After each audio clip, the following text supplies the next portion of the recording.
আসসালামু আলাইকুম রহমতুল্লাহি ওবরাকাতু।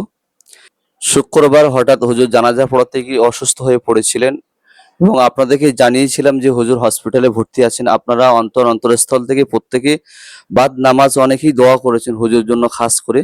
তো আমি বলেছিলাম যে হুজুর বাড়িতে আসলে আপনাদেরকে আমি দেখাবো হুজুর কেমন আছে, কেমন পরিস্থিতি আছে।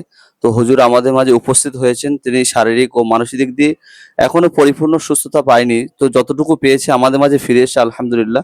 তো হুজুর ডাক্তারখানায় ছিলেন, আমাদের জন্য কি বার্তা দিচ্ছে আমরা একটু শুনে নেব।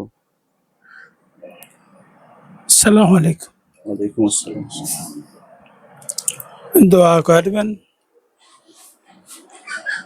লক্ষ লক্ষ মানুষ দোয়া করেছে, আল্লাহ সুস্থ করে আবার বাড়ি নিয়ে এসছে। আমি পিজিতে ছিলাম এই 10 দিন, আর সকালেই বাড়ি ফিরিস। সকলের জন্য অন্তর নিংড়ানো দোয়া,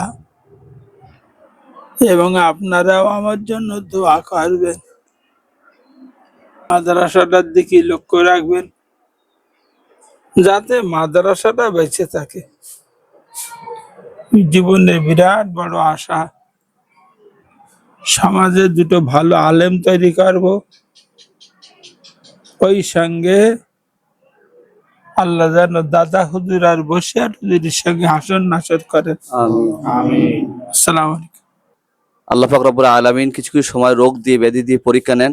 আল্লাহ পাক রব্বুল আলামিন নিশ্চিত হুজুরকে ভালোবাসেন, খুব মহব্বত করেন। এতটা তলাবা আজিজ সকলে আমরা প্রতিনিয়ত প্রতি নামাজের রক্তে দোয়া করেছি, আপনারা দোয়া করেছেন।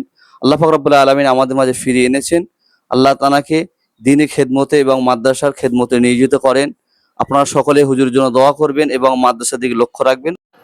প্রিয় হুজুর বাড়িতে আসা মাত্রই আমরা সমস্ত ছাত্র ভাইরা হুজুরের সঙ্গে সাক্ষাতে গিয়েছিলাম এবং আমাদের সঙ্গে হুজুররা এসেছিল। তারা প্রত্যেকে চলে গেছেন। আমরা হুজুরের সঙ্গে সাক্ষাৎ করে মাদ্রাসায় ফিরছি। তো আসসালামু আলাইকুম।